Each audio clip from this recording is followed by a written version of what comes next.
Deep in the mountains, surrounded by tall pine trees and sparkling streams, stood a cozy wooden cottage where Grandpa Thomas lived.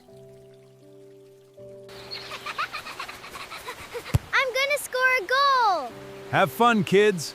Yay! Grandpa Thomas was known throughout the village for his kind heart. Over the years, he had opened his home to children who had no one else to care for them. Wow, those look absolutely delicious, Grandpa. Dig in, everyone. There is plenty more in the kitchen. He gave them warm meals, soft beds, and most importantly, a loving family. Among the children, two were especially close to him: Anna, a thoughtful 12-year-old girl, and her younger brother Leo, a curious 9-year-old who often worried about everything. Every evening, the children gathered around the fireplace where Grandpa Thomas shared stories filled with wisdom.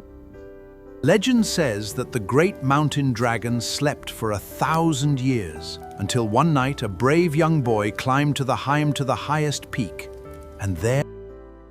One night, Leo asked, "Grandpa, why do I always imagine the worst?" Grandpa Thomas smiled gently. He said, "Tomorrow the mountains will teach you a secret." That night, Anna and Leo climbed into their bunk beds. From the top bunk, Leo whispered, "Do you think we'll really discover something special tomorrow?" Anna smiled in the moonlight.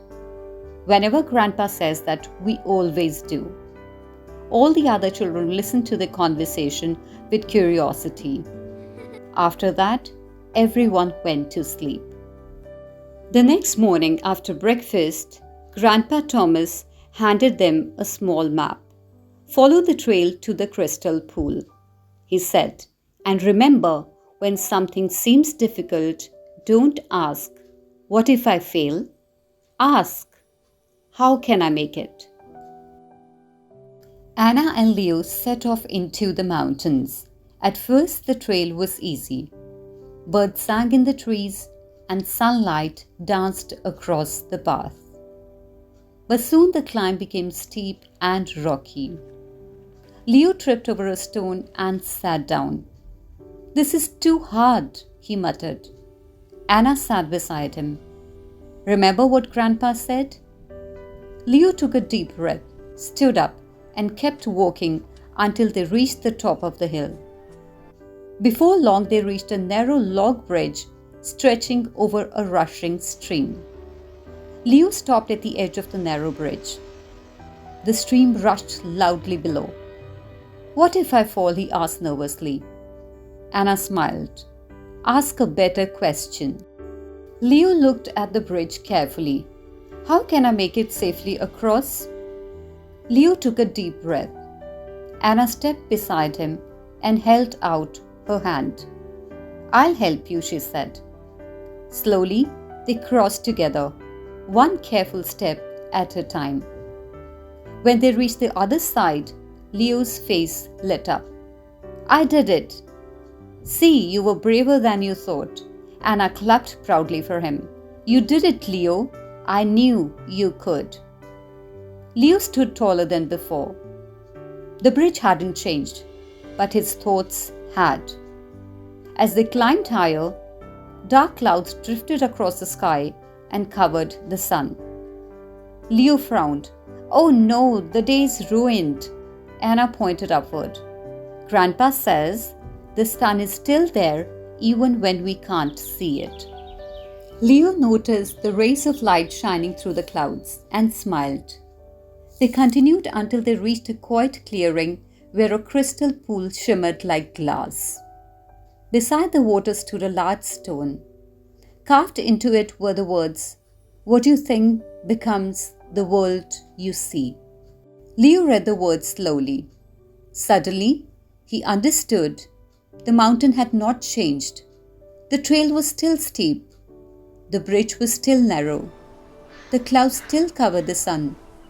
But when he changed his thoughts, everything felt different.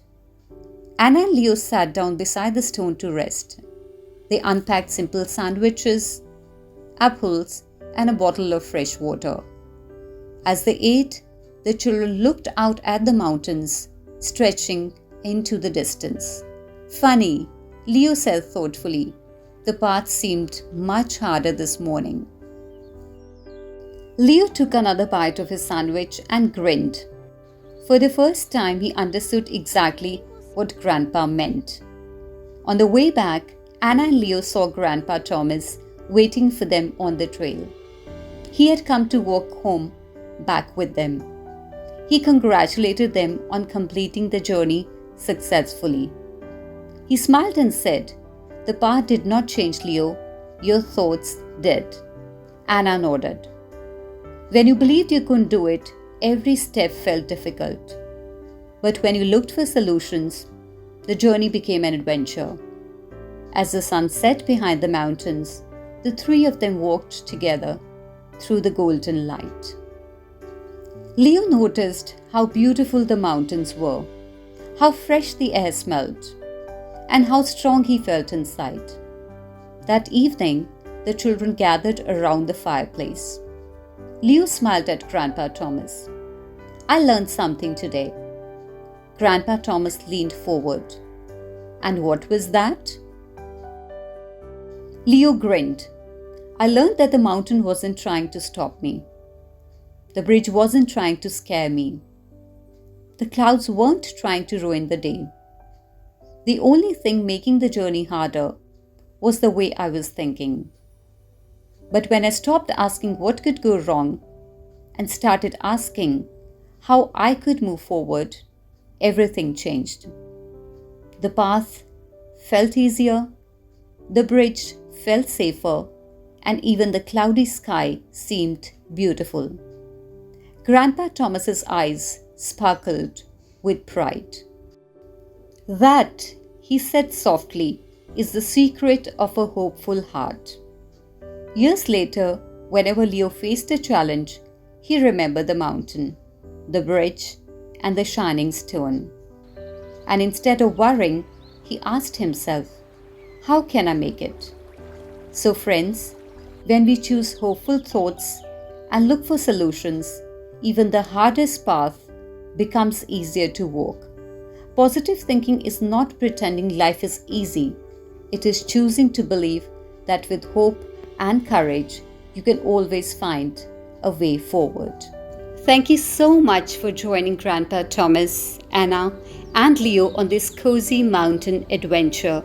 If you enjoyed this heartwarming story, don't forget to like, subscribe, and join us for more magical journeys and bedtime tales. See you in the next story. Until then, goodbye from My Story Time.